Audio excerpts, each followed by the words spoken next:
శాంతి. మురళీ రవళి. ఈరోజుటి మురళిలోని కొన్ని మధుర మహావాక్యాలు. తేదీ 6/4/2024. బాబా చెప్తున్నారు, మధురమైన పిల్లలు, శ్రీమతముపై బాగా సేవను చేసేవారికే రాజ్యమనే కానుక లభిస్తుంది.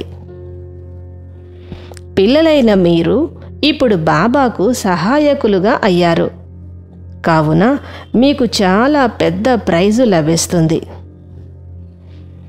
ఎవరికైతే జ్ఞానముపై అభిరుచి ఉంటుందో, యోగము యొక్క నశ ఉంటుందో, వారి ముందు బాబా జ్ఞాననాట్యము చాలా బాగా జరుగుతుంది. విద్యార్థులు నంబరు వారీగా ఉంటారు, కానీ ఇది చాలా అద్భుతమైన పాఠశాల. కొందరిలో అయితే జ్ఞానము ఏమాత్రమూ లేదు, కేవలము భావన మాత్రమే ఉంది. ఆ భావన ఆధారంపై కూడా వారసత్వానికి అధికారులుగా అయిపోతారు. పిల్లలైన మీరు ఉదయము స్మృతి యాత్రలో కూర్చున్నప్పుడు ఆరిపోయిన ఆత్మ ప్రజ్వలితమవుతూ ఉంటుంది. ఎందుకంటే ఆత్మలో ఎంతో తుప్పు పట్టి ఉంది.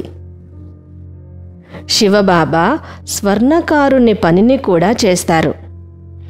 ఆత్మలో వికారాలు అనే మలినాలు కలిశాయి. మలినాలన్నింటినీ తొలగించేవారు ఒక్క శివబాబాయే. భృకుటి ఆత్మ యొక్క అకాల సింహాసనము. సద్గురువు అకాల సింహాసనము ఈ ప్రజాపిత బ్రహ్మ. ఆత్మలైన మీకు మీ మీ ఆసనాలు ఎలా ఉన్నాయో అలాగే సద్గురువు కూడా తమ ఆసనాన్ని తీసుకోవలసి ఉంటుంది. వారు ప్రతి కల్పము బ్రహ్మ ఆసనమునే తీసుకుంటారు. సత్యయుగము వాయిస్లెస్ వరల్డ్ అనగా నిర్వికారి ప్రపంచము. దేవతలు ఎప్పుడూ వికారాల ద్వారా జన్మ తీసుకోరు. పరంపిత పరమాత్ముడు సర్వశక్తివంతుడు. వారిని కణకణములో ఉన్నట్లుగా భావించటం అనగా వారిని నింద చెయ్యటమే. ఎప్పుడెప్పుడైతే భారతదేశంలో ఈ విధమైన ధర్మగ్లాని జరుగుతుందో అప్పుడే శివబాబా అవతరిస్తారు. వారే వచ్చి తన పరిచయాన్ని స్వయంగా ఇస్తారు.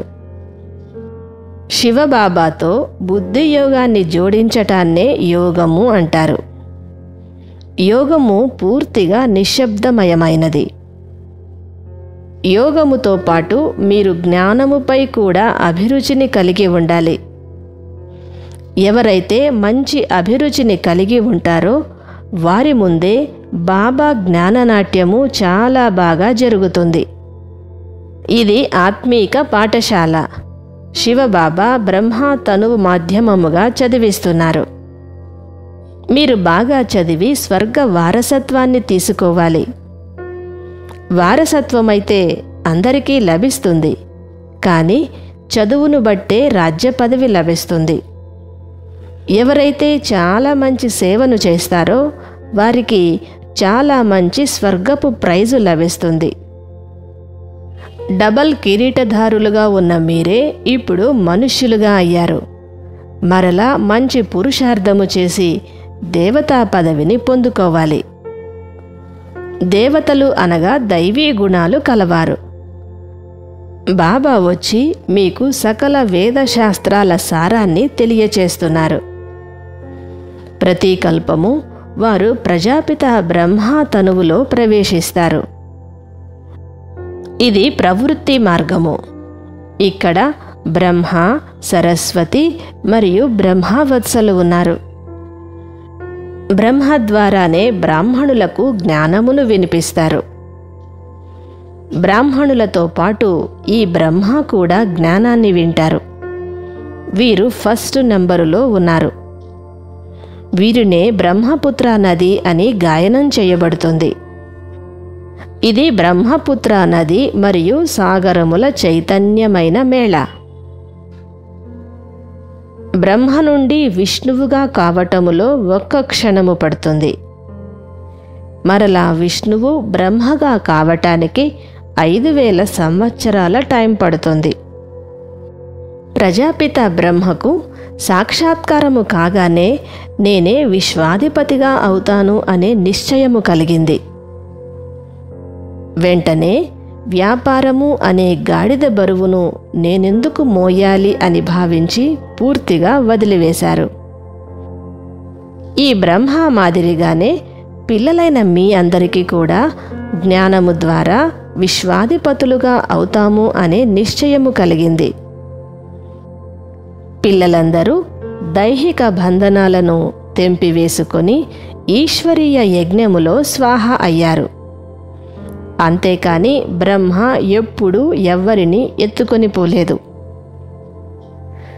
ఈ జ్ఞానము ద్వారా మీరు విశ్వ మహారాజు మహారాణులుగా అవుతారు. ఇది చాలా మంచి అవకాశము. ఇందులో తిట్లు తినవలసిన అవసరము లేదు. మళ్ళీ ఎప్పుడైతే కళంకాలు మోపబడతాయో అప్పుడే కళంగీధరులుగా అవుతారు అని కూడా అంటారు. శివబాబా పైనే ఎక్కువగా కళంకాలను మోపుతారు. అయితే కూడా వారు అపకారులకు ఉపకారమునే చేస్తారు. బ్రాహ్మణులైన మీరు అందరికన్నా ఉన్నతమైన కులము వారు. దీనిని వంశము అని అనరు. రాజ్యవంశము అనగా అందులో రాజ్యము ఉంటుంది. కానీ ఇది మీ బ్రాహ్మణ కులము, చాలా సహజమైనది. మీరే బ్రాహ్మణుల నుండి దేవతలుగా అవుతున్నారు. కావున తప్పకుండా దైవీ గుణాలను ధారణ చేయాలి.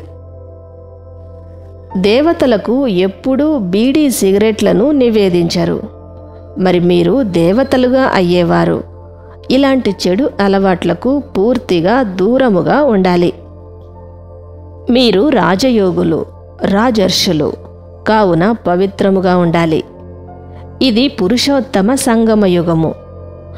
బాబా కల్పకల్పము పురుషోత్తమ సంగమయుగములోనే వస్తారు. వరదానము: నడవడిక మరియు ముఖము ద్వారా పవిత్రత యొక్క అలంకారాన్ని ప్రకాశముగా చూపించే అలంకారమూర్తి భవ. పవిత్రత బ్రాహ్మణ జీవితపు అలంకారము. అన్ని వేళలా ముఖము మరియు నడవడిక ద్వారా పవిత్రత అలంకారపు అనుభూతి ఇతరులకు అనుభవం కావాలి. స్లోగన్: వ్యర్థ సంబంధ సంపర్కము కూడా మీ జమా ఖాతాను ఖాళీ చేస్తుంది. కావున వ్యర్థమును సమాప్తము చెయ్యండి. మధురాతి మధురమైన ఆత్మీక పిల్లలకు మాతాపిత బాప్ దాదాల ప్రియ స్మృతులు మరియు గుడ్ మార్నింగ్. ఆత్మీక పిల్లలకు ఆత్మీక తండ్రి నమస్తే. ఓం శాంతి.